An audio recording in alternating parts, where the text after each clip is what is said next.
الحمد لله وحده والصلاة والسلام على من لا نبي بعده أما بعد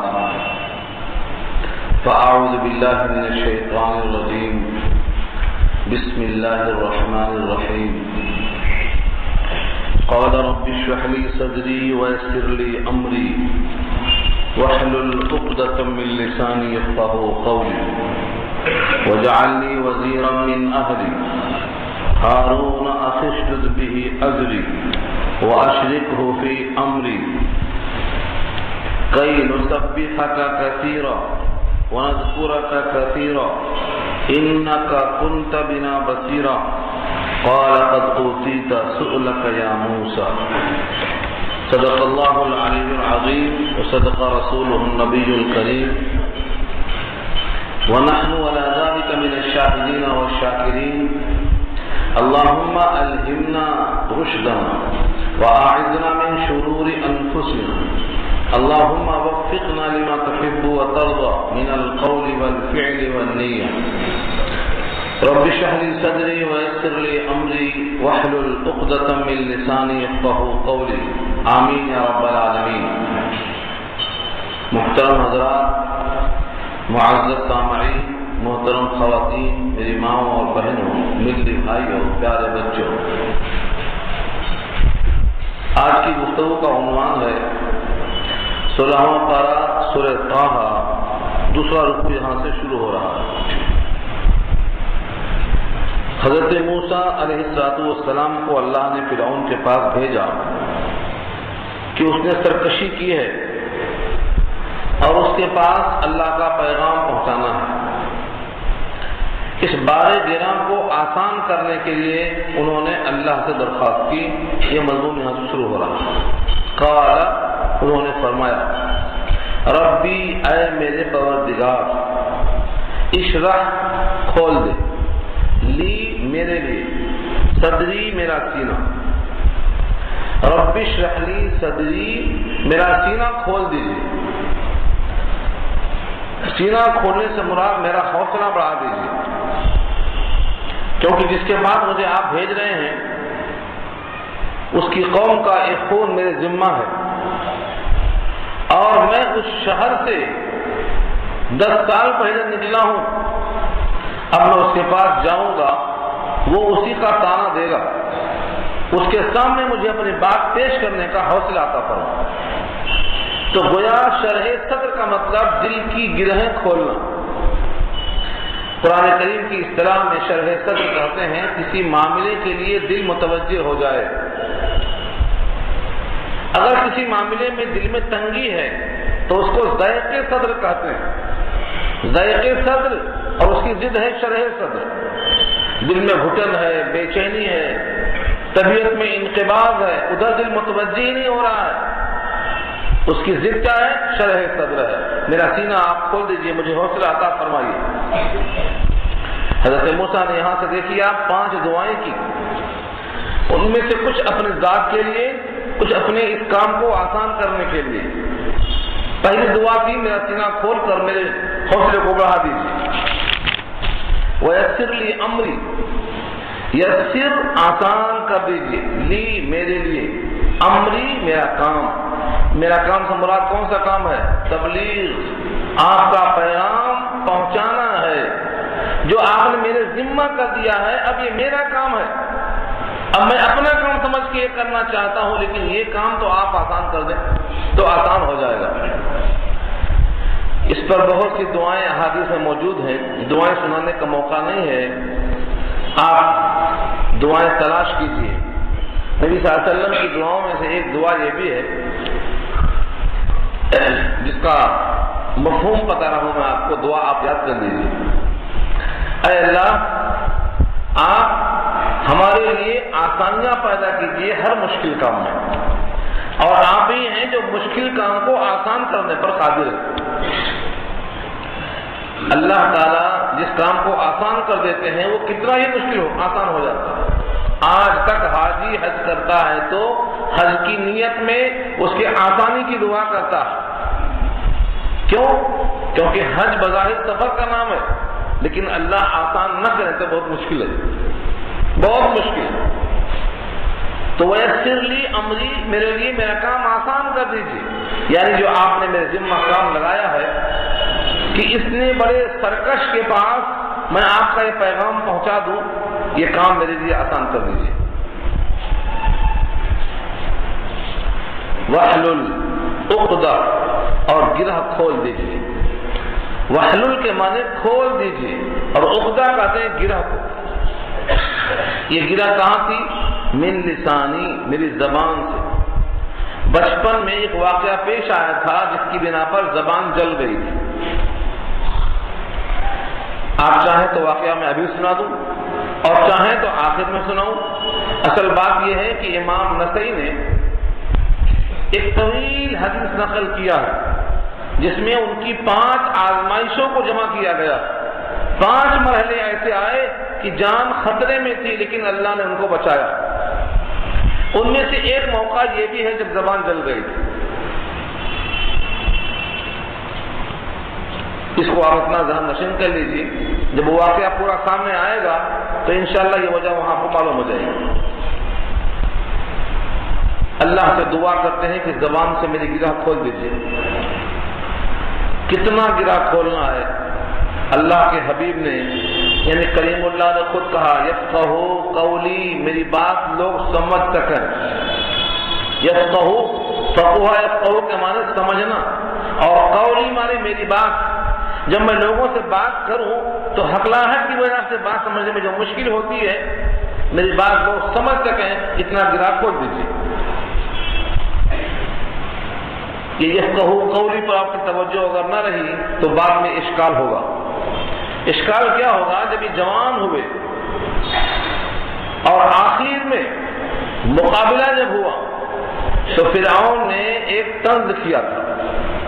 پورے ملک مصر والوں سے کہا تھا میں اچھا ہوں یا یہ اچھا ہے جس کو اپنی بات واضح کرنا بھی نہیں آتا، جس کا تذکرہ اللہ نے کیا ہے سورہ زخرف پارہ 25 میں. ام انا خیر من ھذا الذی ھو مہین ولا یکاد یبین.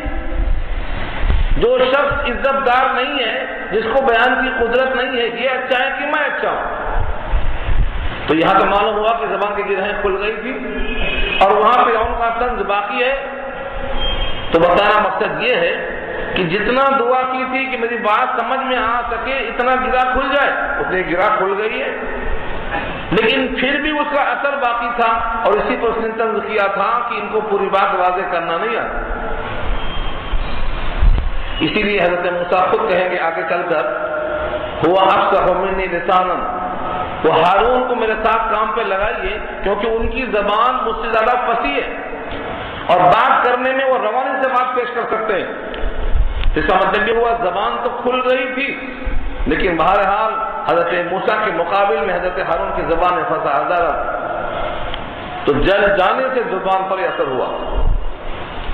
تو اتنی دعا انہوں نے کیا اپنے ذات سے متعلق. اس کے بعد کہا کہ یہ کام بہت بڑا ہے. پورے دربار میں پورے فوج وزراء تخت اور اطراف کے پورے لوگ ان کے ماننے والے ہیں. میں ایک تنہا شخص ان کے درمیان جا کر کچھ پیش کروں؟ میرا ایک ساتھی مجھے حوالے کیجیے جو ہمارے ساتھ ساتھ رہے تاکہ ہم آپ کے کام کو صحیح پیش کر سکیں. ساتھی کی ضرورت ہے.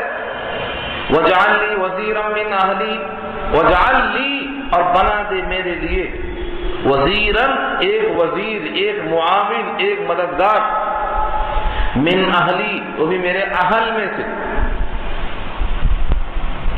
وزیر جمع ہے اس کی وزراء. آج بھی وزراء کا لفظ استعمال ہوتا ہے. جب ایک بادشاہ اپنے سارے کام نہیں کر سکتا تو اپنے بوجھ کو تقسیم کر دیتا. وزیر کے معنی بوجھ اٹھانے والا، کیونکہ وزر کہتے ہیں بوجھ کو. وزر کے معنی بوجھ کے آتے ہیں، تو جو بوجھ اٹھائے اس کو وزیر کہتے ہیں. جمع اس کی وزراء آتی ہے. یہ میرا جو کام ہے یہ میں کسی پر ڈالوں، میرا ایسا ایک معاون چاہیے. اس کے بعد فرمایا من اہلی، میرے اہل میں سے دیجیے، کیونکہ جو آدمی اہل میں سے ہوتا ہے اس سے آشنائی ایسی ہوتی ہے کہ اس کی تمام اچھائیاں سامنے ہوتی ہیں، وہ قابل اعتماد ہوتا ہے، پھر اسے تجربات کرنے کی ضرورت پیش نہیں آتی. اس کے بعد نام لیا ہارون، یعنی ہارون اخی، میرے بھائی ہیں۔ حضرت موسیٰ سے 3 سال پہلے پیدا ہوئے، یہ 3 سال بڑے تھے عمر میں، اور 3 سال پہلے انتقال بھی ہو، برابر عمر ہے۔ حضرت موسیٰ سے 3 سال پہلے حضرت ہارون پیدا ہوئے اور وفات بھی 3 سال پہلے ہوئے۔ تو میرے بھائی کو لگائیے میرے اہل میں سے۔ یہاں سے اخذ کیا شارحین نے، کسی منصب پر تقرر کرنے کے لیے اگر اپنے اہل میں سے باصلاحیت مل جائے تو اس سے بڑا اچھا کوئی نہیں، لیکن اگر اہل میں سے کوئی منتخب کرنے میں صلاحیت نہیں دیکھی گئی، صرف قرابت داری دیکھی گئی، تو پھر وہ درست نہیں ہے۔ قرابت داری کے ساتھ ساتھ صلاحیت بھی اگر ہے تو وہ بہت عمدہ۔ چنانچہ آپ نے دیکھا نبی صلی اللہ علیہ وسلم کے بعد خلافت جن لوگوں کو دی گئی وہ پورے نبی صلی اللہ علیہ وسلم سے قریب تھے، رشتہ داریوں میں قریب تھے، اور ساتھ ساتھ ان میں اہلیت بھی تھی۔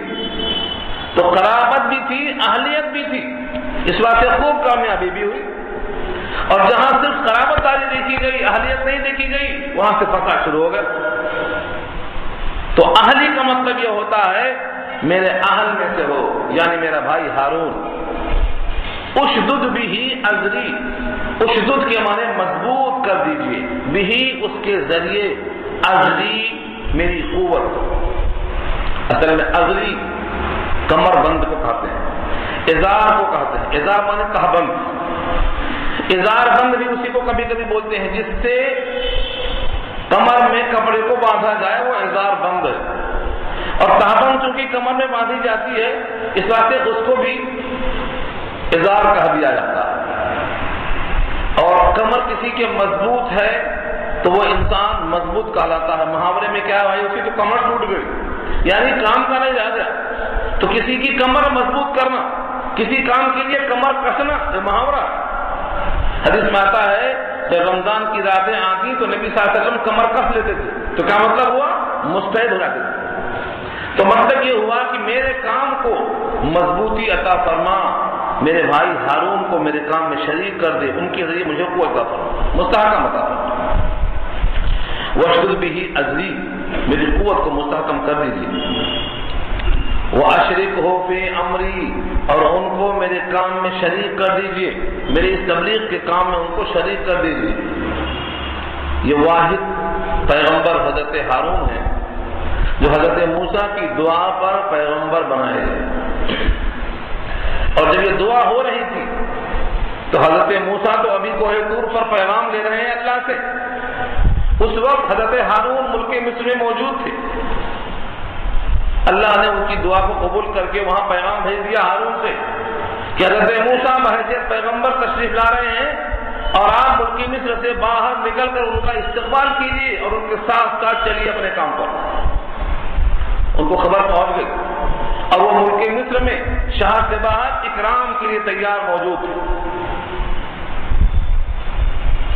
وہ اشرکہ فی امری پر لکھا ہے شارحین نے کہ ہارون پہلے سے ان کے مستعد ساتھی تھے، ان کے دوست تھے، خاندان کے تھے، ان کو خود بخود وہ قریب اور شریک کر سکتے تھے کام میں، اور ان کی بات مانتے بھی تھے، لیکن اللہ سے درخواست کر کے کام میں شرکت کی دعا اس واسطے کی کہ ان کو بھی اس کام کی ذمہ داری عطا فرما دے، تاکہ وہ بھی میرا کام سمجھ کے نہ اپنا کام سمجھ کہ مجھے اللہ نے کام لگایا ہے۔ جب نبی کو نبوت عطا کی جاتی ہے تو وہ اپنی ذمہ داری کو اتنا محسوس کرتا ہے کہ کسی کو بولنے کی ضرورت نہیں پڑتی، اور یہ اللہ کے ذمہ ہو جاتا۔ اسی لیے انہوں نے درخواست کی وہ اشرک ہو، ان کو شریک کر دیجئے، فی امری، میرے اس تبلیغ کے کام میں شریک کر دیجئے۔ اس کا مطلب کیا ہوا، مبلغ اپنی تبلیغ میں لوگوں کو جوڑنے کی فکر اس لیے کرتا ہے تاکہ یہ کام آسان ہو جائے۔ اور آگے خود فرماتے ہیں کئی، یہ کئی کے معنی تاکہ، نسبحہ کا، ہم تسبیح بیان کریں آپ کی، کثیرہ بہت زیادہ، ونذکرہ کا، اور آپ کا چرچا کریں، آپ کا ذکر کریں، کثیرہ بہت زیادہ۔ یہ کثیرہ کو 2 بار لانے کی وجہ کیا ہے، ایک بار بھی کثیرہ لا کر کے دونوں فعل کو ملا ملا کر کے گفتگو ہو سکتی تھی، نسبحہ کا ونذکرہ کا کثیرا، تسبیح کریں اور ذکر کریں بہت زیادہ، لیکن نہیں، اللہ نے کثیرہ کو 2 بار استعمال کیا، تسبیح بھی خوب زیادہ ہو اور آپ کا ذکر بھی خوب زیادہ ہو۔ ایک آدمی اپنی زبان سے جتنا کر سکتا ہے اتنا تو کرے گا ہی، لیکن جب دوسرا بھی شریک ہو گیا تسبیح بیان کرنے میں تو وہ کیا ہوگا؟ متکاثر ہوگا، متوافر ہوگا، یعنی ایک نشد 2 شد، اب تک ایک دل کرتا تھا اب 2 ہو گئے، ایک ذاکر سے 2 ذاکر ہو گئے، ایک تسبیح خواں تھا 2 تسبیح خواں ہو گئے، اس سے ماحول بنتا ہے۔ اسی لیے حضرت داؤد کے بارے میں پڑھ چکے ہیں آپ، جب وہ تسبیح کرتے تھے تو ماحول بنتا تھا، ان کے ساتھ پہاڑ بھی تسبیح میں شریک، اڑتے ہوئے پرندے بھی تسبیح میں شریک، یا جبال اوبی معہ والطیر، تو یہ اللہ کی طرف سے تھا کہ ماحول پیدا ہو، ذکر میں مزہ آئے، اللہ تعالیٰ کا ذکر کثرت سے کریں، اللہ کی تسبیح کثرت سے کریں، اس لیے آپ ان کو ہمارے کام میں شریک کر دیجیے۔ یعنی جب ہم اللہ کا چرچا کریں گے، ایک بولے گا ایک چرچے میں رہے گا، ایک بیان کرے گا تو ایک اللہ کی تسبیح میں رہے گا، اس طریقے سے ہم اللہ کی مدد مسلسل لیتے رہیں گے۔ اسی لیے قرآن کریم میں ذکر پر اتنی آیتیں ہیں، ان تمام کو تو پیش کرنا مشکل ہے، مضمون بدل جائے گا ہمارا، لیکن ایک بات بڑی اہم ہے، جب تمہیں جنگ بھی پیش آئے، مقابلہ پیش آئے، تو یہ مت سمجھو کہ کام تلواروں کا، بندوقوں کا، گولیوں کا ہے۔ اذا لقیتم فئۃ فاثبتوا واذکروا اللہ کثیرا لعلکم تفلحون، جب دشمن سے، فوج سے ملاقات ہو تب بھی تم اللہ کو کثرت سے یاد کرو تاکہ تم غالب آ جاؤ۔ ذکر سے غلبہ ملتا ہے، یہاں یہی مراد، ذکر سے غلبہ عطا ہوتا۔ دیکھا نہیں آپ نے غزوہ بدر میں کیا تھا؟ ادھر غافلین تھے، ادھر ذاکرین تھے، ادھر 313 تھے، ادھر 1000 تھے، ادھر 700 اونٹ تھے، یہاں 70 اونٹ تھے، وہاں پورے مسلح تھے، یہاں پورے نہتے تھے، 8 تلواریں، 6 درہیں، 2 گھوڑے صرف، کائنات کی کل، لیکن ذکر نے غالب کر دیا۔ اللہ کی یاد ادھر آتی ہے وہ غلبہ پاتے ہیں۔ تو یہاں یہی مراد ہے، ہم فرعون کے پاس جائیں گے، اللہ کا خوب تذکرہ کریں گے، تسبیح کریں گے تو ہم غالب ہوں گے۔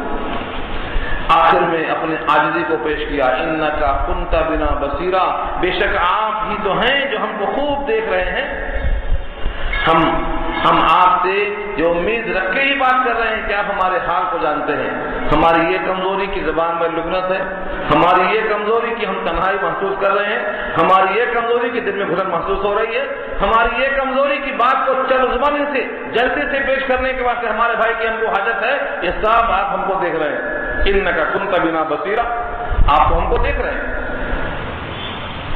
یہ تمام دعاؤں کے الفاظ تھے، اللہ تعالیٰ نے ان تمام لفظوں میں سے کسی کو چھانٹ نہیں دیا کہ یہ منظور ہے اور یہ منظور نہیں ہے، بلکہ کیا فرمایا؟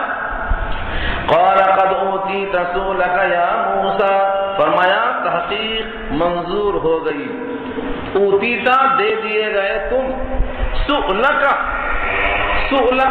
تمہارے تمام سوالات، یا موسیٰ اے موسیٰ، تم نے جو جو مانگا ہم نے سب دے دیا، کسی ایک چیز کی نفی نہیں کیا۔ اور یہ مت سمجھو کہ صرف موسیٰ ہی کو دے دیا، اللہ فرماتے ہیں مومنوں سے، تم نے جو کچھ ہم سے مانگا تم کو ہم نے وہ سب دے دیا، اور تم نے جو مانگا نہیں ضرورت تھی وہ بھی دے دیا۔ تم ماں کے پیٹ میں تھے، کان مانگا تھا، آنکھ مانگی تھی، زبان مانگا تھا، کچھ بھی نہیں۔ وآتاکم من کل ما سألتموہ وإن تعدوا نعمت اللہ لا تحصوها، تم نے جو کچھ نہیں مانگا وہ بھی اور جو مانگا وہ بھی تم کو ہم نے سب دے دیا۔ تو یہ مت سمجھو کہ ان کو دیا ہم کو نہیں دیا، مانگ کر دیکھو آج بھی تیار ہے دینے کے لیے۔ اللہ تعالیٰ نے سب دعائیں قبول کر لی۔ یہاں سے معلوم ہوتا ہے جو تڑپ کر اللہ کو بصیر سمجھ کر مانگتا ہے کہ میرے فقیرانہ حال کو اللہ دیکھ رہا ہے، عاجزی سے پیش کرتا ہے، اللہ آج بھی اس کی دعا سننے کو تیار ہے۔ نہ رات کی قید ہے نہ دن کی قید ہے، ہمیشہ اللہ کی طرف جب بھی بندہ متوجہ ہوتا ہے اللہ فرماتے ہیں وَإِذَا سَأَلَكَ عِبَادِي عَنِّي فَإِنِّي قَرِيبٌ أُجِيبُ دَعْوَةَ الدَّاعِ إِذَا دَعَانِ، جب بندہ بندہ پکارتا ہے میں قبول کرتا ہوں۔ یہاں سے معلوم ہوا دعائیں قبول کرنے کا بہترین طریقہ ہے کہ اللہ کے ساتھ عاجزی کرو۔ حضرت موسیٰ کو یقین تھا، لیکن اطمینان کے لیے اللہ نے کہا کہ یہ کوئی پہلا احسان نہیں ہے کہ دعائیں قبول کر رہا ہوں، جب تم مانگنے کے لائق نہیں تھے اس وقت سے تم پر احسان کرتے ہی چلا آ رہا ہوں۔ اب تو تم نبوت کے ذریعے سرفراز کیے گئے ہو، اب تو تم کو ہم کلامی کا شرف حاصل ہوا ہے، اب وہ تم کو وادی مقدس میں تم ہم سے بات کر رہے ہو، جب تم پیدا بھی نہیں ہوئے تھے اور تمہارے سر پہ تلوار لٹک رہی تھی اس وقت بھی تمہارا ہم نے تعاون کیا اور اس وقت تم پر احسان کیا ہے۔ ایک نہیں 6 احسان گنوایا اللہ نے، اس لیے گنوائے نہیں کہ احسان جتانا مقصد ہے، بلکہ یاد آئے تو یقین پیدا ہو اللہ نے بغیر مانگے اتنا احسان کیا ہے تو مانگنے کے بعد وعدہ کرنے کے بعد احسان ضرور کرے گا۔ اس دل جمعی کے واسطے بتایا اللہ نے۔ نمبر 1، اذ اوحینا الی امک ما یوحی ان اقذفیہ فی التابوت فاقذفیہ فی الیم فلیلقہ الیم بالساحل یأخذہ عدو لی وعدو لہ وَأَلْقَيْتُ عَلَيْكَ مَحَبَّةً مِّنِّي وَلِتُصْنَعَ عَلَىٰ عَيْنِي۔ یہ پوری آیت میں احسانات جمایا ہے۔ تھوڑا سا ترتیب آپ سن چکے ہیں سورہ قصص پارہ 20 میں، سورہ شعراء میں کچھ حصہ آیا تھا، بہت سے مقامات پر آپ سنتے ہوئے آ رہے ہیں۔ قرآن کریم نے حضرت موسیٰ کے واقعے کو بڑی کثرت سے بیان کیا، کوئی نہ کوئی جز کسی مناسبت سے آپ سنتے ہوئے آ رہے ہیں، لیکن میں سرسری اعادہ کروں تاکہ معلوم ہو جائے یہ ماں کے پاس وہی جب آئی تھی تو کیا ماحول تھا۔ حضرت ابراہیم سے اللہ نے وعدہ کیا تھا کہ ان کی نسل میں ایک پیغمبر ایسا پیدا ہوگا جو پورے بنی اسرائیل کو فرعون کی غلامی سے آزاد کرے گا۔ یہ پیشن گوئی تھی ان کے درمیان۔ فرعون نے جب اس کو سنا تو کہا اس سے بچنے کے لیے ہمیں کرنا پڑے گا کہ پورے بنی اسرائیل کے بچوں کو قتل کر دیا جائے۔ مصر میں 2 خاندان پلتے تھے، ایک فرعونی خاندان جس کا نام قبطی تھا اور ایک بنی اسرائیل جو موسیٰ کا خاندان کہلاتا تھا۔ اس کی وجہ کیا تھی؟ موسیٰ بنی اسرائیل لقب تھا یعقوب کا، اور یعقوب یوسف کے ساتھ آ گئے تھے ملک مصر میں، تو یہ خاندان بنی اسرائیل کا ان سے ہی چل پڑا تھا۔ حضرت موسیٰ نے دودھ پیا تھا بنی اسرائیل کا، تو لوگوں نے سمجھا کہ دودھ شریک رشتہ ہے، ان سے رضاعت کا رشتہ ہے، یہ نہیں معلوم کہ ان کی اصلی ماں وہی ہے۔ یہ تو لوگوں کو بعد میں معلوم ہوا جب قرآن نے بتایا۔ تو اس وقت حالات کیا تھے کہ جتنے بچے پیدا ہوں قتل کر دیا جائے۔ پھر کچھ لوگوں نے کہا اگر پورے مار دیے جائیں گے، بوڑھے تو پہلے ہی مر جائیں گے اور جوان پیدا نہیں ہوں گے تو پھر ہمارے کام کاج کون کرے گا، لہذا 1 سال ان کو مارا جائے اور 1 سال ان کو چھوڑ دیا جائے۔ کہتے ہیں نا جب گدڑ کی موت آتی ہے تو شہر کی طرف بھاگتا، چمٹی کے پر لگ جاتے ہیں، چراغ بھبکنے لگتا۔ اس کو یہ نہیں معلوم کہ جب اللہ قادر مطلق سے ہم مقابلہ کر رہے ہیں تو اس سال پیدا کر دے گا جس سال قتل کا سال نہیں ہے تو کیا کر لیتا، لیکن اللہ نے بھی حجت پوری کرنے کے لیے اس سال نہیں پیدا کیا، جس سال قتل کرنے کا سال تھا اس سال پیدا کر دیا۔ حالانکہ ان کی موسیٰ کی ماں پریشان تھی کہ اگلے سال جب بچہ پیدا ہوگا قتل کا زمانہ ہوگا، کیسے بچیں گے، غمزدہ فکر مند تھی، لیکن اللہ نے اسی سال پیدا کیا۔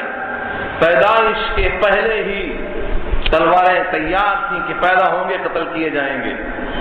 اس موقع میں یہ آیت پر سنو آپ، اذ اوحینا الی امک ما یوحی، جب وحی بھیجا ہم نے آپ کے ماں کی طرف، ما یوحی جو وحی بھیجی گئی، جو الہام بتلانے کی بات تھی۔ اور لفظ وحی سے شبہ نہ ہو کہ حضرت موسیٰ کی ماں کوئی پیغمبر تھی، کسی عورت کو پیغمبری عطا نہیں ہوئی، کسی غیر مرد کو پیغمبری عطا نہیں ہوئی، کسی انسان کے علاوہ کسی کو پیغمبری عطا نہیں ہوئی۔ لیکن لفظ وحی کے معنی خفیہ پیغام، جس کو اللہ پیغام دینا چاہتے ہیں اس کو معلوم ہو جائے، دوسرے کو معلوم نہ ہو، اس خفیہ پیغام کو الہام کہا جاتا ہے۔ اس کے لیے نبی ہونا شرط نہیں ہے، بلکہ انسان ہونا بھی شرط نہیں ہے۔ اللہ تعالیٰ نے شہد کی مکھی کو وہی بھیجا۔ پوری سورت کا نام سورۃ نحل ہے، پارہ 14 کے اندر، اس میں بہت سی باتیں ہیں، لیکن اس کو نمایاں کرنے کے لیے رب کریم نے سورت کا نام کیا رکھا؟ سورۃ نحل۔ شہد کی مکھی، اور شہد کی مکھی کو کیا وحی آئی تھی یہ تو وہاں بول چکا ہوں میں، آپ دیکھ لو سورۃ نحل، تفصیلی بات میں آ چکی ہے۔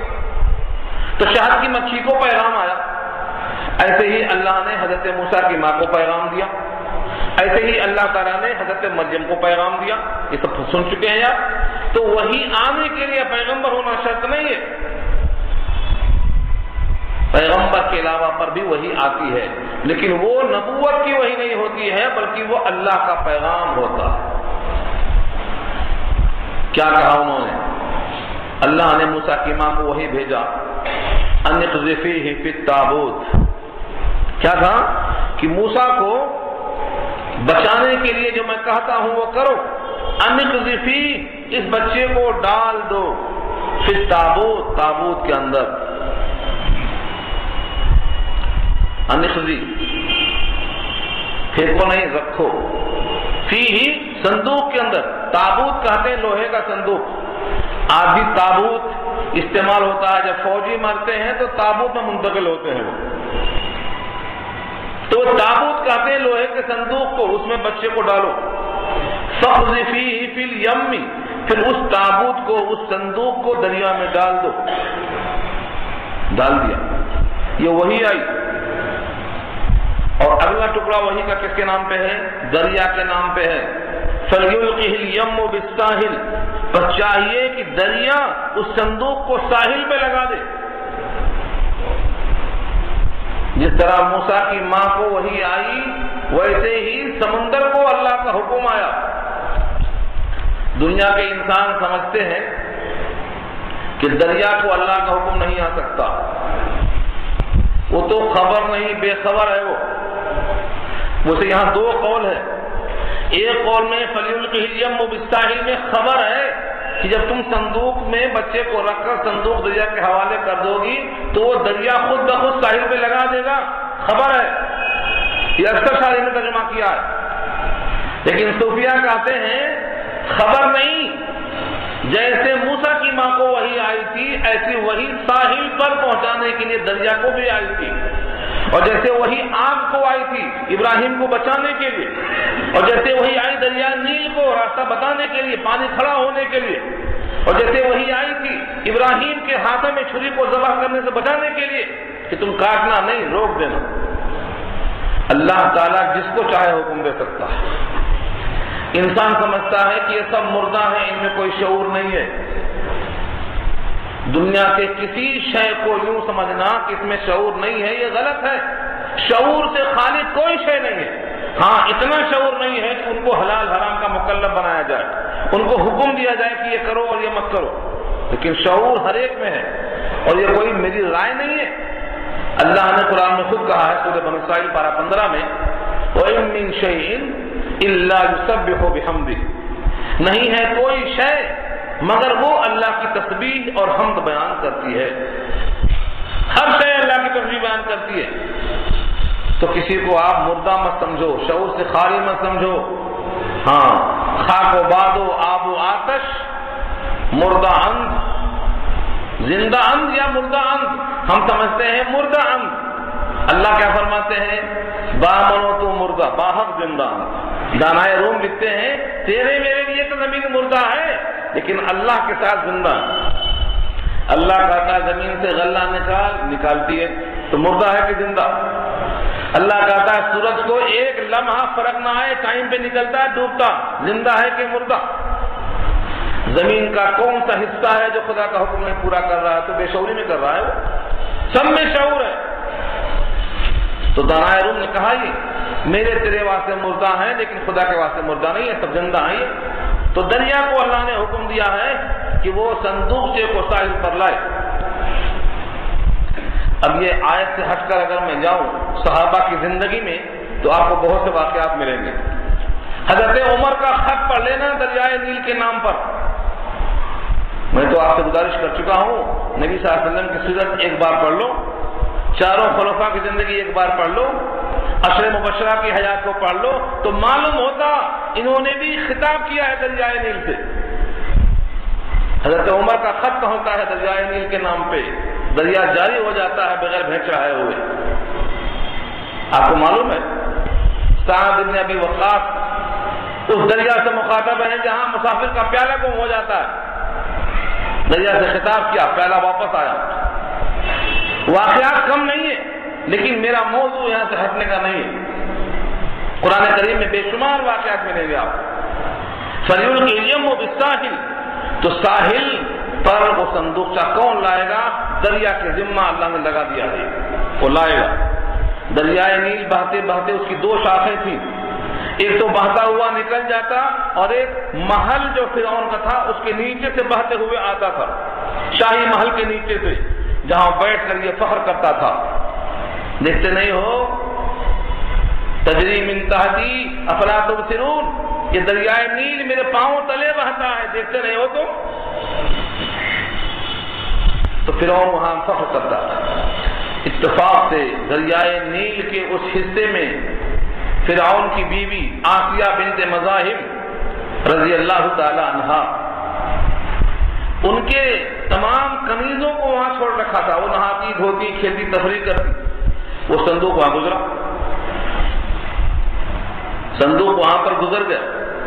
صندوق ان کو ملا، بعضوں نے کہا کھول دیں گے دیکھیں گے اس میں کیا ہے، کسی نے کہا کھول دیں گے، کچھ ہیرا جواہرات موتی کچھ نکلا تو بعد میں ہم کو اندر سے حکم آئے گا کہ تم نے کچھ جیب میں رکھ لیا ہوگا تو ہم کیا جواب دیں گے؟ اس سے بہتر ہے یہاں کھولو مت، جا کے وہیں کھولیں گے.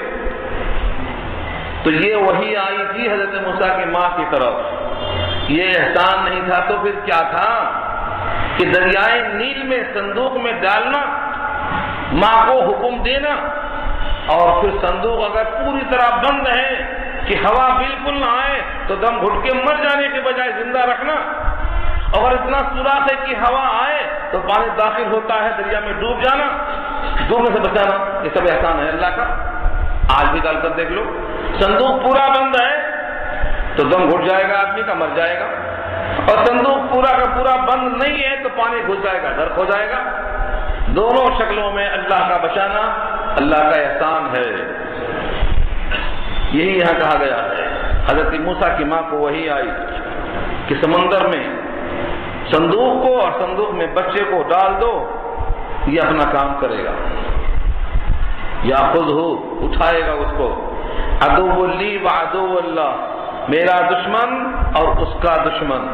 میرا دشمن اس لیے کہ میرا انکار کرنے والا ہے، میرا باغی ہے، اور اس کا دشمن اس لیے کہ آئندہ اس بچے سے مقابلہ ہونے والا ہے، اس کے سامنے مقابلہ ہوگا، مہالڑائی ہوگی، تو مستقبل میں اس کا دشمن ہے. یہ صندوق پہنچایا گیا اور کس نے کھولا؟ آسیہ بنت مزاحم نے کھولا. آسیہ بنت مزاحم کی تفصیل سورہ تحریم پارہ 28 میں اللہ نے خود بیان کیا. یہ واحد خاتون ہے کہ جن 5 عورتوں کو مثال بنایا تھا شریعت نے، ان میں سے ایک آسیہ بنت مزاحم ہے. جب ان کی وفات کا وقت ہوا تو فرعون نے سزا دی، ہاتھ پیر میں کیل ٹھوک دیے، اوپر سے پتھر ڈالنے کا پروگرام بنایا، لیکن اللہ نے پتھر گرنے سے پہلے ان کی روح کو پرواز کرنے کا حکم دے دیا، اور وہ محل جنت کا جو تیار تھا آسیہ کے لیے وہ دکھا دیا تاکہ خوشی سے یہاں پرواز ہو جائے. اور وہ پتھر گرتا ہے بے جان جسم پر. وہ آسیہ بنت مزاحم کے دل میں اتنی محبت کیسے آئی؟ دیکھیے اگلا ٹکڑا. وَأَلْقَيْتُ عَلَيْكَ مَحَبَّةً مِّنِّي، اور ڈال دیا میں نے علیکا تجھ پر اے موسیٰ محبۃ منی. میم پر پیش نہیں ہے، دیکھ لو میم پر زبر ہے. محبت یہ مصدر ہے، اور محبت جب مصدر ہے تو کبھی مفعول کے معنی میں آتا ہے، کبھی فاعل کے معنی میں آتا ہے. محبت ہم نے ڈال دیا. کہاں ڈال دیا؟ اپنے پاس سے ہم نے تیرے اوپر محبت کو اڑیل دیا۔ یہ محبت کا عالم ہے کہ جیسے بی بی آسیہ نے صندوق کھولا اور بچے کی پیشانی کو دیکھا تو محبت سے دل بھر گیا، لبریز ہو گئی دل میں محبت، اور ٹھان لیا کہ یہ بچہ ہمارا بچہ ہوگا، اس کو ہم بچائیں گے، ہم کو یہ نفع دے گا۔ یہ دل میں محبت کون ڈال دیا؟ ایک عورت ہے، لیکن ایک دوسرے بچے کی محبت دل میں اتنی آ گئی کہ دل بھر آیا۔ وَأَلْقَيْتُ عَلَيْكَ مَحَبَّةً مِّنِّي، اور ہم نے ڈال دیا ہے تجھ پر محبت اپنی طرف سے۔ بی بی آسیہ نے اس بچے کو گود میں جب لیا، شرطی پہنچ گئے، ذبح کرنے والے تیار تھے، بچہ محل میں آیا ہے، ہم کو دیجیے، حکم ہے قتل کرنے کا۔ بی بی آسیہ نے کہا دیکھو ایک بار مجھے موقع دے دو فرعون کے پاس جا کر بات کرنے کا، اگر ان کی مرضی ہے تو جہاں بخشی ہوگی ورنہ آپ کے حوالے کر دیں گے۔ فرعون کے پاس جا کر کہتی ہیں دیکھو ایک بچہ ہے، مجھے امید ہے کہ بچہ ہم کو نفع دے گا، یا ہم دونوں اس کو بیٹا بنا لیں گے۔ بیٹا نہیں تھا، خدائی کا دعویٰ کرنے والا اولاد سے محروم تھا، جو اپنے آپ کو خدا کہلواتا تھا، اللہ نے اس کو اولاد سے محروم رکھا تھا۔ عسیٰ ان ینفعنا او نتخذہ ولدا، ہم کو یہ نفع دے گا یا بیٹا بنا لیں گے۔ فرعون غصے میں کہتا ہے تجھ کو نفع دے گا، مجھ کو ضرورت نہیں ہے۔ جھلا کر کہتا ہے تجھ کو نفع دے گا، مجھ کو حاجت نہیں۔ اس پر روایت نقل کیا ہے مفسرین نے، فرمایا محمد مصطفیٰ صلی اللہ علیہ وسلم نے قسم ہے اللہ کی جسے قبضے میری جان ہے، اگر وہ یہ کہہ دیتا کہ تجھ کو بھی نفع دے گا مجھ کو بھی نفع دے گا تو اس کو بھی ایمان کی توفیق مل جاتی، لیکن اس نے تجھ کو نفع دے گا تو کہا، مجھ کو نفع دے گا نہیں کہا۔ نتیجہ یہ ہوا کہ وہ بچہ آسیہ کو نفع دیا، جنت تک لے گیا، ذریعہ بنایا اس کو اللہ نے، لیکن خود اس کے نفع سے محروم رہا۔ انہوں نے کہا شاہ ایک بچے سے آپ کو بنی اسرائیل کے بڑھنے کا خطرہ نہیں ہونا چاہیے، ایک بچہ ہے ہم اس کو بیٹا بنا لیں گے۔ فرعون نے بات تو مان لیا، کہا ٹھیک ہے رکھ لو، رکھ لیا وہ بیٹا۔ اس کے بعد اسی بیٹے کا امتحان کیسا ہوتا ہے یہ آگے چل کے آئے گا۔ اللہ فرماتے ہیں جتنی دنیا میں عورتیں تھیں ان تمام کا دودھ ہم نے اس بچے پر حرام کر دیا تھا، کیونکہ سب کافرہ تھی۔ کسی کافر کا دودھ تو بدن کا جز ہوتا ہے، ایک پیغمبر کے جسم میں کافرہ کا دودھ جاتا کیسے؟ سورہ قصر میں یہ بات کر چکا ہوں میں آپ سے، وَحَرَّمْنَا عَلَيْهِ الْمَرَاضِعَ مِن قَبْلُ، جتنی مراضع مرجع کی جمع ہے دودھ پلانے والیاں، حرام کر دیا تھا ہم نے۔ وہ بچہ روتا ہے مگر کسی کا دودھ منہ میں لیتا نہیں ہے، بھوک ہے، بےتاب ہے، لیکن کسی کا دودھ لینے کو تیار نہیں۔ ایسے موقع پر تو ساری عورتیں پریشان ہیں، کنیزیں پریشان ہیں کہ کہاں لے کے جائیں۔ بازار تک میں پیغام پہنچایا کہ کوئی ایسی عورت لاؤ جو اس کو قبول ہو۔ ادھر اللہ کی شان یہ تھی، حضرت موسیٰ کی والدہ بے قرار تھی، جب صبح ہوئی تو ان کا دل سارے کائنات سے فارغ تھا، وَأَصْبَحَ فُؤَادُ أُمِّ مُوسَىٰ فَارِغًا، سارے جہان سے دل ان کا خالی تھا موسیٰ کی فکر میں کہ بیٹے کا کیا ہوا، صندوق کہاں پہنچا، کیسے کھولا گیا، کہاں گیا ہوگا۔ ادھر شیطان نے آ کر کہا تھا اماں جان سے کہ دیکھو تم نے جو غلط کام کر دیا، دریا میں ڈال دیا بیٹے کو، پتہ نہیں کس نے کھا لیا اس کو، مگرمچھ کھا لیا کہ مچھلی کھا گئی، اگر تمہارے پاس جمع ہوتا تو کم سے کم کفن دفن کرتے اپنے ہاتھ سے، کچھ تو سکون ملتا۔ یہ آگے اور پیغام بڑھا دیا۔ اس بے قراری میں کہا انہوں نے موسیٰ کی بہن سے کہ جاؤ دیکھو، دور دور سے دیکھو صندوق کہاں جا رہا ہے، کس نے اٹھایا، خبر لاؤ۔ جا کے دیکھا دور سے تو سب بے قرار ہیں کہ بچے کو دودھ کون پلائے۔ موقع دے کر کہا کہ دیکھو ایک خاتون اور ایک خاندان مجھے معلوم ہے جس کا دودھ ہر بچہ قبول کر لیتا ہے اور بڑی زیادہ خیر خواہی کرنے والی ہیں، اگر کہو تو میں ان کو لے کے آ جاؤں۔ بچیوں کی یہ بات پر کہ بڑے وثوق سے بولتی ہے، لگتا ہے اس کو معلوم ہے بچہ کہاں سے آیا ہے، کس کا ہے، اس کو پکڑ لیے اور قریب تھا کہ بادشاہ کے پاس پیش کر دیا جائے گا، لیکن اس نے بہانہ بنایا، کہا میرا مطلب یہ تھا کہ بادشاہ کے گھر کا بچہ ہے، جو بھی اس کو لے گا اسے انعامات بہت ملیں گے، اس لیے پورے توجہ سے بچے کی پرورش کرے گی، میرا مقصد یہ تھا، تو پھر ان کو چھوڑ دیا جائے۔ یہ بھی ایک آزمائش تھی اللہ کی طرف سے۔ اپنے ماں کو لے کے محل تک آئی، جیسا بچہ گود میں گیا، ماں کی گود چمٹ گیا، دودھ پینا شروع کر دیا۔ حضرت موسیٰ کی ماں کو یقین آ گیا کہ وہ اللہ کا وعدہ تھا کہ میں لوٹاؤں گی بچے کو، وعدہ پورا کر دیا اللہ نے۔ اس لیے تھوڑا سا بے فکری آ گئی، تھوڑا غنا پیدا ہوا اور کہنے لگی کہ دیکھو میرے بچے اور بھی ہیں گھر پہ، میں انہی کے ساتھ نہیں رہ سکتی محل میں، میرے باقی بچوں کی دیکھ بھال کون کرے گا؟ اگر آپ کو ہماری ضرورت ہے تو بچے کو میں گھر لے کے جاؤں گی، وہیں پلاؤں گی، وہیں کھلاؤں گی، آپ کو جب دیکھنا ہے میں حاضر ہو جاؤں گی۔ پوری بات ان کی سنی گئی، مانی گئی، بچہ اپنی ماں کے ساتھ اپنے گھر واپس آیا اور ماہانہ مقرر ہو گیا بادشاہ کی طرف سے۔ یہ اللہ کا انعام تھا، جس کے مارنے کے لیے لاکھوں بچے مارے گئے، اس بچے کو نہیں مار سکے، بلکہ گھر میں انتظام ہو رہا ہے۔ دیکھیے لفظوں کو، میری تسنا علی عینی، اور تاکہ پرورش پائے تو میری آنکھوں کے سامنے، علی عینی میری آنکھوں کے سامنے تیری پرورش ہو، اس محبت کی وجہ سے۔ اذ تمشی اختک، جب چلتی رہی تیری بہن، اذ تمشی اختک، جب چلتی رہی تیری بہن، فتقول، اور کہنے لگی، هل ادلکم، کیا میں رہنمائی کروں تم سب کی، علی من، ایسے لوگوں پر، ایسے خاندان پر، ایسی عورت پر، یکفلہ، جو اس بچے کی کفالت کر دے تمہارے لیے۔ فرجعناک الی امک، تو ہم نے لوٹا دیا تجھ کو تیری ماں کی گود کی طرف، کئی تقر عینھا، تاکہ اس کی آنکھوں کو سکون آ جائے، قرار آ جائے، ولا تحزن، اور وہ غمگین نہ ہو، قرار آ جائے، ان نگاہیں اس پر ٹک جائیں۔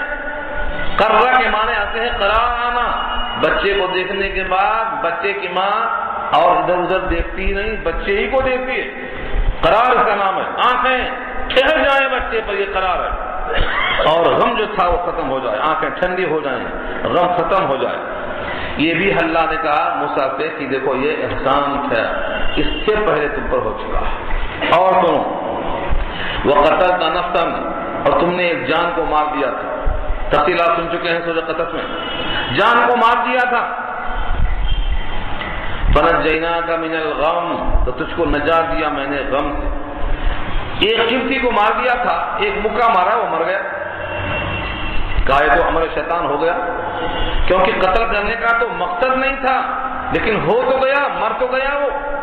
اگر یہ قتل خطا ہے لیکن اس کی بنیاد پر فکر لاحق ہوئی، آخرت میں مواخذہ میں ہو جائے تو ربی انی ظلمت نفسی فاغفر لی، دعا کیا، اللہ نے ان کی معافی کر دی، تو آخرت سے سزا کا اندیشہ ختم ہو گیا۔ دنیا میں قصاص کا اندیشہ ہوا، قصاص کے لیے اللہ نے لوگوں کو ساتھ لگایا، خبر مل گئی، راتوں رات نکل گئے۔ پھر وہاں سے واپس اب آپ میرے پاس تشریف لائے ہیں، 10 سال کا ایک طویل عرصہ گزرنے کے بعد آپ یہاں پر آئے ہیں۔ تو قتلت نفسا فنجیناک من الغم، اور قتل کیا تو نے ایک جان کو غلطی سے، پھر ہم نے تم کو نجات دیا غم سے۔ وفتناک فتونا، اور تم کو ہم نے آزمائش میں خوب ڈالا، خوب محنتوں میں ڈالا۔ فتناک فتونا، فتنہ کے معنی آتے ہیں آزمائش میں ڈال کے پرکھنا، جیسے لوہار بھٹی میں ڈالتا ہے لوہے کو تاکہ زنگ نکل جائے۔ فتنہ کا ہم نے تم کو جانچا، فتنہ فتونا، خوب جانچا۔ جو ابھی سنتے ہوئے آئے ہیں، پیدائش کے موقع پر تلوار تیار تھی، صندوق میں ڈال دیا، جانچنا ہی تو ہے۔ گود میں بچہ قتل ہونے جا رہا ہے، جانچنا تو ہے۔ جب بچے بڑے ہو گئے، دودھ کا زمانہ ختم ہو گیا، بی بی آسیہ نے کہا بچے کا استقبال ہو رہا ہے، لاؤ گھر میں، اور اس کے گھر سے لے کر محل تک سب تحفہ تحائف دیتے جاؤ، یہ حکم ہے شاہی۔ تحفہ تحائف جتنا آیا سب ان کی ماں کو دے دیا گیا۔ جب گھر میں پہنچے تو بی بی آسیہ نے کہا سب سے زیادہ حقدار تو میرا شوہر ہے، اللہ کی گود میں ڈال دیا، تم بھی تو لکھو، دودھ کا زمانہ ختم ہو گیا، بچوں کو کھلاؤ۔ روایت میں موجود ہے کہ جیسے فرعون کی گود میں موسیٰ آئے، بچہ داڑھی پکڑتا ہے۔ فرعون داڑھی منڈا نہیں تھا، سن لو کان کھول کے، داڑھی بہت بڑی تھی اس کی، داڑھی میں اس کے جڑاؤں تھے، یعنی اس کے اندر سونے چاندی کے باقاعدہ خوبصورت قسم کے زیورات تھے تاکہ وجاہت پیدا ہو۔ اس نے داڑھی کو پکڑ کے نوچا، داڑھی کو ایسا پکڑا کہ سر نیچے کی طرف آ گیا، اور بعض روایت میں ہے جیسے بچے کچھ لیتے ہاتھ میں کھیلنے کے لیے، کوئی ڈنڈا تھا ہاتھ میں، اس سے سر پہ مار دیا۔ فرعون نے کہا دیکھو یہ بچہ ایسا لگتا ہے کہ یہ وہی بچہ ہے، اور بعض لوگوں نے کہا دیا کہ دیکھو تمہاری گردن کو جھکا دیا اس نے ابھی سے، ہو نہ ہو یہی بچہ۔ فرعون کے دل میں بات بیٹھ گئی، پہلے تو وہم تھا اور بیٹھ گیا، جیسے آج کل مسلمانوں کا حال یہ ہے، جو وہمی لوگ ہیں نا، ذرا بول تو نیبو گرا تھا تو پریشان ہو جاتے، نیبو آیا تو سمجھو آفت آئی ہے۔ جن کا عقیدہ کمزور ہے ان کو نیبو سے آفت آتی، اور جن کا عقیدہ اچھا ہے ان کے اوپر تلوار بھی آئے تو کچھ غم نہیں ہوتا۔ تو فرعون نے کہا کہ ٹھیک ہے اسے قتل کر دیں گے، یہ ہے فتنہ کا فتونہ، تم جانچے رہے موسیٰ، تلوار لٹک رہی ہے۔ بی بی آسیہ نے کہا شاہ ایک بچہ ہے جس کو اچھا برا نہیں معلوم ہوتا، داڑھی کھینچنا کیوں اس کو نہیں معلوم ہوتا، آپ سمجھ گئے کہ دشمن ہے یہ، چلو ایک امتحان لے لیں، نہ آپ کی بات نہ میری بات، اگر آپ کی بات صحیح ہے تو قتل کر دیجیے، اور بچہ معصوم ہے تو چھوڑ دیجیے۔ امتحان لیا، 2 انگارے رکھا ایک طرف اور 2 جواہرات موتی رکھا ایک طرف، جو بچہ اٹھا لے آنکھ کو اٹھا لے گا تو معصوم بچہ ہے، کیونکہ آنکھ چمک رہی ہے، انگارہ چمک رہا ہے، اور موتی جواہرات دے گا تو سمجھو ابھی سمجھ رہا ہے کہ موتی کیا ہوتی، درہم کیا ہوتا۔ چل پڑے تھے حضرت موسیٰ، عام بچے نہیں تھے، پیغمبر ہونے والے تھے، چل پڑے ہیرے کی طرف۔ جبریل نے امتحان میں پاس کرنے کے لیے، کیونکہ منظور تھا بچا کے رکھنا، ہاتھ کو ڈال دیا ادھر آنکھ کی طرف۔ جبریل نے جب ہاتھ کی طرف ہاتھ ڈال دیا، انہیں اٹھایا انگارہ انہوں میں ڈال لیا، لکھا ہے سارے نے، فرعون کو خود ترس آیا، ہاں ہاں بچہ چل گیا، چھڑایا اس کے ہاتھ سے آگ کے انگارے کو، اتنی دیر میں زبان جل چکی تھی، اس سے لغنت پیدا ہو چکی۔ یہ وہی تھا زبان پہ لغنت کا اثر، لیکن زبان پہ لغنت ہوئی تو ہوئی، لیکن اللہ تعالیٰ نے ان کو اس کے شر سے محفوظ رکھا۔ بیوی نے کہا دیکھو یہ عام بچہ ہے، آپ کا پتہ نہیں کہ مضر ہے، منہ میں ڈال لیا تو تم کو کیا پتا ہے کہ تمہارا دشمن ہوگا، یہ بچہ معصوم ہے، قتل کر کے اس سے ڈرو مت، چھوڑ دے۔ یہ ہے فتنہ کا فتونہ۔ اس طرح سے کئی بار ہم نے جانچا، آزمائش میں ڈال کے رکھا۔ حضرت عبداللہ ابن عباس کی روایت ہے، انہوں نے 5 آزمائشوں کا ذکر کیا ہے، امام نسائی نے اس کو نقل کیا ہے، ابن کثیر نے ان تمام کو ترجمہ کر کے پیش کر دیا ہے، آپ اس کو دیکھ سکتے ہیں۔ فلبثت سنین، پھر تم رہ گئے سالوں، فی اہل مدین، مدین والوں میں۔ یہ وہی قصہ ہے کہ راتوں رات ملک مصر کو چھوڑ دیا، مدین چلے گئے، اور وہاں حضرت شعیب کے پاس رہ گئے۔ حضرت شعیب نے ان کو 8 سال کے لیے بکریاں چرانے کا کام لگایا، اور انہوں نے 2 سال پورا کیا، 10 سال کے بعد واپس لوٹے، اسی کا ذکر یہاں چل رہا ہے۔ فلبثت سنین، تو آپ رہ گئے سالوں، فی اہل مدین، مدین والوں میں۔ ثم جئتا، پھر آئے ہو تم اے موسیٰ، علی قدرین، ایک خاص وقت پر تشریف لائے ہو، یعنی نبوت کا زمانہ دینے کا آ چکا ہے، اب تم مدین سے لوٹ کے آ رہے ہو، ابھی میرا پیغام لے کر جاؤ۔ یہ سب باتیں کوہ طور پہ ہو رہی ہیں، یہ ساری باتیں کوہ طور پہ ہو رہی ہیں، اور آگے فرمایا اللہ نے وَاصْطَنَعْتُكَ لِنَفْسِي، اور تجھ کو میں نے چن لیا، منتخب کر لیا اپنی ذات کے لیے، تجھ کو میں نے اپنے ذات کے لیے چن لیا ہے، وَاصْطَنَعْتُكَ، منتخب کر لیا ہے۔ اسی سے معلوم ہوا حضرت موسیٰ مخلص ہیں، بقیہ لوگ مخلص ہیں، لیکن موسیٰ مخلص ہیں، چنے ہوئے، ان کو اللہ نے منتخب کر لیا اپنے ذات کے واسطے۔ اب یہاں سے حکم ہوتا ہے اذهب، جاؤ، انتا، تم، واخوک، اور تمہارے بھائی، بآیاتی، نشانیاں لے کر میری، اس کا تذکرہ پیچھے آ چکا ہے. نشانیوں سے مراد لاٹھی ہے، ید بیضا ہے. ولا تنیا فی ذکری، اور کوتاہی نہ کرنا، سستی نہ کرنا میری یاد میں. جہاں جہاں رہنا میری یاد میں لگے رہنا. مت بھول جانا کہ میں نے بھیجا، ہمیشہ یاد میں رہنا. تنیا کے معنی سستی مت کرنا. لا تنیا، سستی مت کرنا. فی ذکری، میری یاد میں. اذهبا الی فرعون انہ طغی، جاؤ تم دونوں فرعون کی طرف، بے شک اس نے سرکشی کی ہے. طغی کے معنی حد آدمیت سے نکل چکا ہے، اپنے کو معبود کہلواتا ہے، سجدہ کرواتا ہے، کہتا ہے اپنے سوا کوئی معبود تمہارا میں جانتا ہی نہیں ہوں. فقولا لہ، بس تم دونوں کہو اس کو. کون ہیں؟ حضرت موسیٰ ہیں، حضرت ہارون ہیں، یہ دونوں فاعل ہیں. فقولا لہ، تم دونوں اس سے کہو، یعنی فرعون سے، قولا لینا، نرم بات. جتنے دعوت دینے کا شعور رکھتے ہیں یہ کلام کی جگہ ہے ان کے لیے. اللہ کے علم میں یہ بات طے شدہ تھی کہ یہ فرعون مانے گا نہیں، یہ تو دریائے نیل میں غرق ہونے والا ہے اور مرے گا حالت کفر میں. لیکن دعوت کے وصول بدلے نہیں. اللہ نے کہا تم دونوں فرعون کے پاس جاؤ، نرم بات کرنا. داعی کے لیے سخت بات کرنے کا حکم نہیں، اشتعال انگیزی نہیں چلتی. قولا لہو، قولا لینا، نرم بات کرو. لعلہ یتذکر، شاید کہ وہ نصیحت قبول کر لے. او یخشی، یا اللہ کے عذاب سے ڈر جائے. اللہ کے عذاب سے ڈرنے کے لیے، نصیحت قبول کرنے کے لیے، غور و فکر کرنے کے لیے نرم بات کرو. جتنا آدمی غور و فکر کرتا ہے نرم لہجے میں، سخت لہجے میں تو الٹ جاتا ہے، وہ بکھر جاتا ہے، وہ بھڑک اٹھتا ہے. اور یہی خوبی سید الانبیاء کی بیان کیا ہے نبی صلی اللہ علیہ وسلم کی اللہ تعالیٰ نے. کفار قریش بڑے سخت مزاج تھے، تند خو تھے، اجڑ تھے. اللہ نے کہا فبما رحمت من اللہ لنت لهم قولا لینا، وہاں پر نہیں ہے، وہاں کیا ہے؟ آپ خود نرم تھے. اللہ کے فضل و کرم سے، اللہ کی مہربانی سے، اللہ کی رحمت سے آپ ان کے حق میں نرم تھے. ورنہ یہ عرب کے بدو آپ کے قریب بھی نہیں آتے. لنفضوا من حولک، آپ کے اطراف سے بکھر جاتے.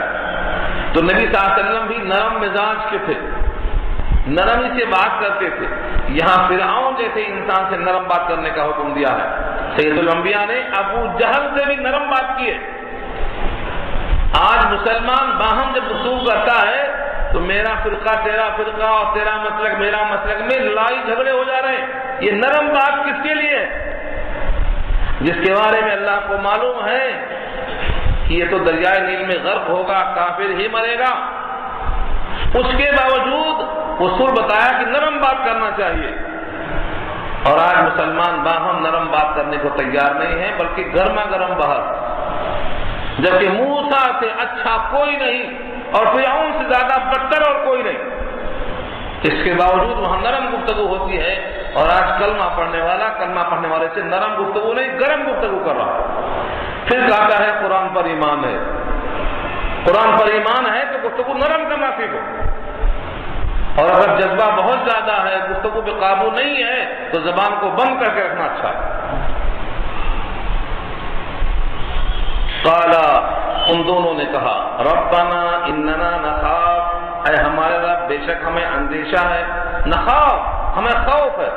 دو باتوں کا خوف. ان یفرط علینا، کہ وہ ہم پر زیادتی کر بیٹھے، یعنی ہم کچھ کہیں اس سے پہلے قتل کرا دیں، ہم بات پیش کریں اس سے پہلے ہم حملہ کر دیں. یہ بھی ہو سکتا ہے کیونکہ ہم وہاں سے نکلے ہوئے ہیں، 10 سال کے بعد آ رہے ہیں، قتل کا الزام موجود ہے. جاتے ہی ہم پر حملہ کرتے تو ہم کیا کر سکتے ہیں؟ یہ ہے افراط کا ترجمہ. زیادتی کر بیٹھے ہم پر.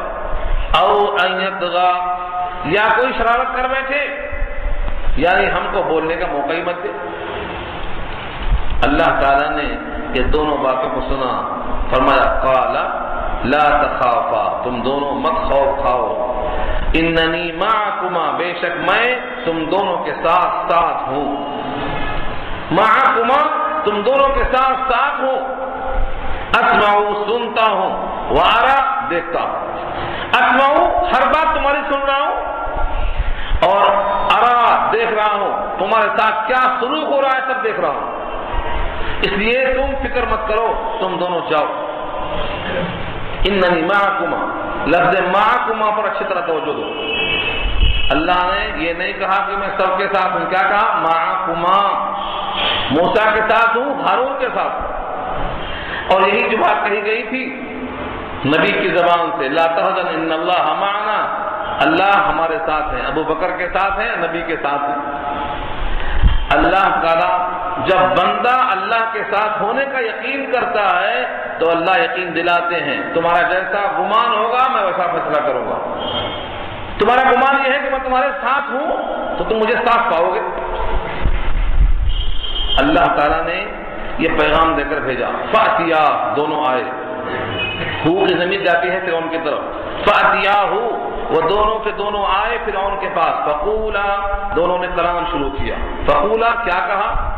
انا رسول ربک، بے شک ہم رسول ہیں، بے شک ہم دونوں رسول ہیں آپ کے رب کے، بھیجے ہوئے ہیں رسول رب کے، اور یہ بھی نہیں آپ کے رب کے رسول، فارسل معنا بنی اسرائیل، تو ہمارے ساتھ بھیج دو بنی اسرائیل کو، یعنی اسرائیل کے بیٹوں کو تم نے غلام بنا رکھا ہے، ان کو ہمارے حوالے کر دو، ولا تعذبہم، اور ان کو عذاب مت دو، ان کو قتل کر کے، مردوں کو قتل کرنا، عورتوں کو باقی رکھنا، ان کو غلام بنا کے رکھنا، یہ بہت بڑا عذاب ہے، ان کو عذاب مت دو۔ قد جئناک بآیہ، ہم تمہارے پاس لائے ہیں نشانیاں، من ربک، تیرے رب کی طرف سے، من ربک، آپ کے رب کی طرف سے نشانیاں لے کر کے ہم آئے ہیں۔ اور ترغیبی بات کہا، والسلام علی من اتبع الہدی، سلامتی کا حقدار وہ ہے جو ہدایت کو قبول کر لے، سلامتی اسی کو ملتی ہے جو سیدھی راہ پر چلے۔ یہ ترغیب ہے، اگر تم نے راہ قبول کر لی، سیدھا راستہ مان لیا، تم پر سلامتی ہو جائے گی۔ اور یہ بھی ہم کو پیغام دیا گیا ہے، انا قد اوحی الینا ان العذاب علی من کذب وتولی، بے شک ہم کو وحی کی گئی ہے کہ عذاب ہے اس شخص پر جو حق کو جھٹلا دے گا اور روگردانی کرے گا، تولا پیٹ پلٹا لے گا، کذب جھٹلا دے گا، جھٹلائے گا، پیٹ پھیرے گا تو اس پر عذاب ہوگا، اور مان لے گا، ہدایت کی اتباع کر لے گا، سلامتی کا حقدار ہوگا۔ یعنی تم اگر مانتے ہو تمہارا فائدہ، نہیں مانتے ہو تمہارا نقصان۔ یہ بات سن کر فرعون پوچھتا ہے تمہارا رب ہے کون؟ کون ہے تم دونوں کا رب؟ میں تو اپنے سوا کسی رب کو جانتا بھی نہیں، تمہارا رب ہے کون؟ قال فمن ربکما یا موسیٰ، تم دونوں کا رب ہے کون اے موسیٰ؟ قال ربنا الذي اعطى كل شيء خلقه ثم هدى، یہاں سے لے کر مسلسل 3-4 آیتوں میں رب کا تعارف کرایا ہے حضرت موسیٰ و ہارون نے، اور یہ تعارف در حقیقت اللہ نے سکھلایا تھا، اور ان آیتوں میں وہ پیغام آج بھی درج ہے تاکہ ہر انسان سمجھ لے کہ رب یہ ہے، رب کے صفات یہ ہیں۔ اور آج بھی جب کسی غیر مسلم سے آپ اللہ کا تعارف کرائیں تو انہی کو پیش کریں۔ کیا کیا کہا؟ ربنا الذی اعطى كل شيء خلقه ثم هدى، خلقه ثم هدى، ترتیب کے لحاظ سے کیا ہے؟ ہمارا رب وہ ہے جس نے ہر شے پیدا کر دیا، پھر اس کے مناسب اس کو سجھا اور ہدایت کیا، رہنمائی کر دیا۔ ایک جملے میں ساری کائنات سما گئی۔ پہاڑ کو پیدا کیا، پہاڑ کا کام پہاڑ کو بتا دیا، زمین پیدا کیا، زمین کے ذمہ کیا کام ہے زمین کو بتا دیا، سورج کو پیدا کیا، سورج کے ذمہ کیا کام ہے بتا دیا، یہاں تک کہ ایک سیب پیدا کیا، سیب میں کیا خواص ہیں وہ سیب کبھی مکرتا نہیں، املی پیدا کیا، املی میں کیا نفع ہے کیا تاثیر ہے اس میں رکھ دیا، کبھی وہ مکرتی نہیں۔ میں ایک چیز کا نام نہیں، ساری کائنات جوڑ لاؤں، زمین، آسمان، پہاڑ، سورج، چاند، انسان، حیوانات، درندے، پرندے، چرندے، سب میں کیا تاثیر ہے اللہ نے۔ کتے کو ہڈی پھینکو کھائے گا، پتا نہیں کھائے گا، لیکن بکری پتا کھائے گی، ہڈی نہیں کھائے گی۔ یہ کون سجایا؟ یہ اللہ۔ تو میرا رب وہ ہے جس نے ہر چیز کو مناسب بناوٹ عطا فرمائی، پھر اس کو رہنمائی فرمایا کہ کیا کرنا ہے کیا نہیں کرنا ہے۔ فرعون کیا کر سکتا ہے اس کے جواب میں، کیا بول سکتا ہے اس کے جواب میں؟ فرعون نے تو خود کوشش پیدا نہیں کی تھی، اس لیے اس کا جواب اس سے نہیں بن پڑا، نہ انکار کر سکا نہ اقرار کر سکا۔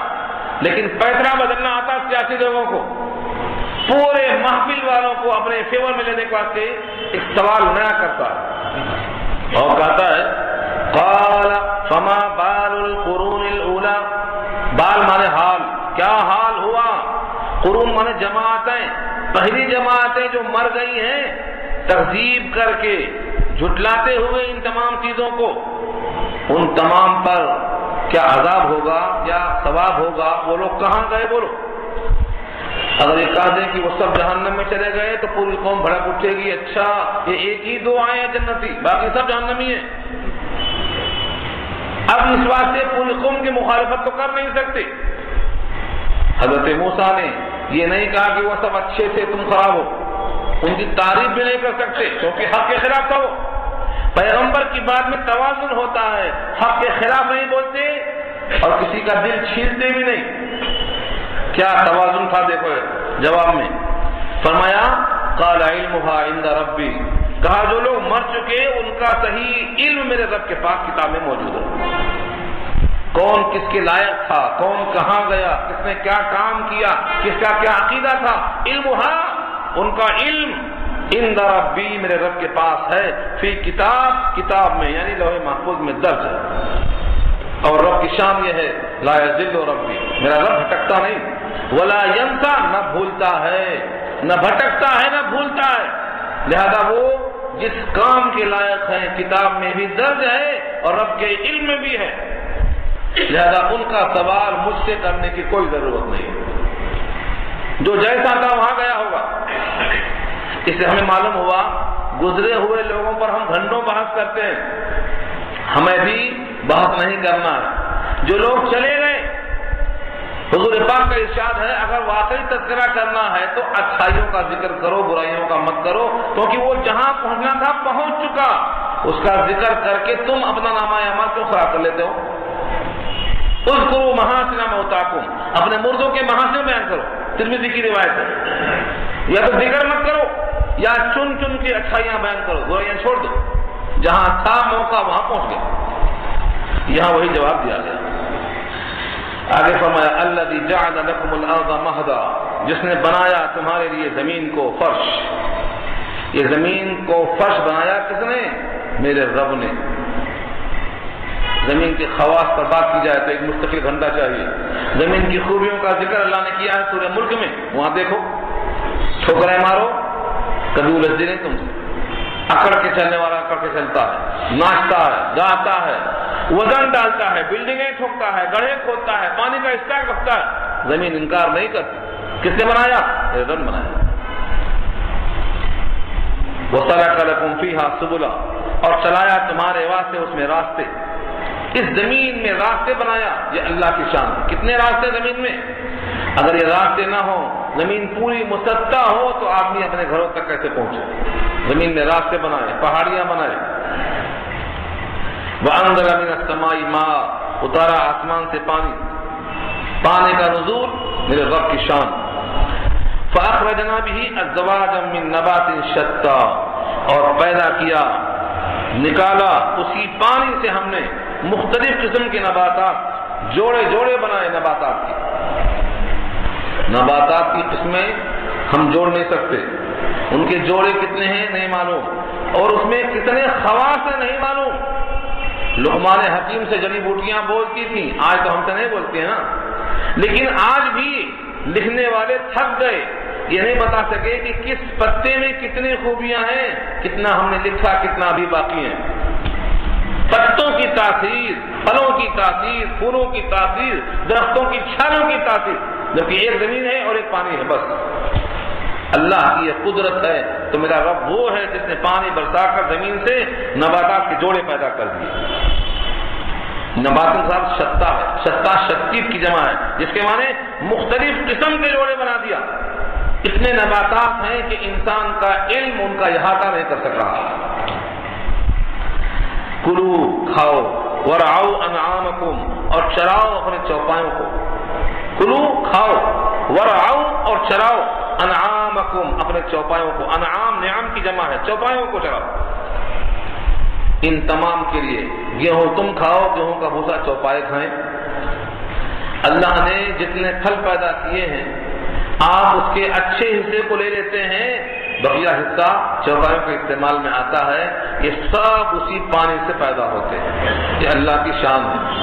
اس لیے فرمایا ان فی ذلک لآیات، بے شک ان تمام باتوں میں نشانیاں ہیں. لِأُولِي النُّہَىٰ عقل والوں کے لیے. اولی مانے والے اور نہا کے مانے عقل. عقل کو نہا کیوں بولتے ہیں؟ اصل میں نہا بنا ہے نہیوں سے. نہیں کے مانے منع کرنا. نہیں نہیں، یہ اردو کا نہیں، یہی نہا ہے یہاں. ہاں، نہیں کا مطلب منع کرتا. تو انسان کی جو عقل ہے وہ انسان کو منع کرتی ہے. اگر عقل نہ ہو تو منع کرتی ہے. دیکھ لو مجذوبوں کا حال کیا ہے. جن کو عقل نہیں ہوتی ہے وہ ننگے پھرتے ہیں، گندگی میں پڑے رہتے ہیں، جو مل جائے کھا لیتے ہیں. عقل ہے جو ہر قدم پہ روکتی ہے. چھت پر سے انسان کودنا چاہتا ہے تو عقل روکتی ہے.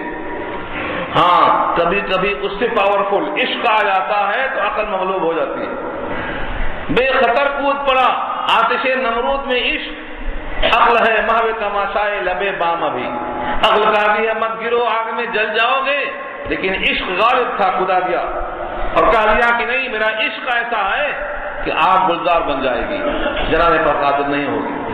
تو نہا کے معنی عقل کے آتے ہیں. عقل مند انسان کے لیے ان تمام باتوں میں بہت نشانیاں ہیں، بڑی قدرت کے دلائل ہیں. ان میں سوچنے سے معلوم ہوتا ہے کہ ساری کائنات کو توحید پر قائم ہونا چاہیے. جو پیغام موسیٰ نے دیا ہے فرعون کو، یہ پیغام ہمیں اور آپ کو بھی ان تمام تک پہنچانا ہے جو پتھروں کی پوجا کرنے میں لگے ہوئے ہیں. ان کا بھی کام یہی ہے. الحمدللہ رکوع پورا ہوا، گفتگو انشاءاللہ آئندہ ہوگی. دعا کریں.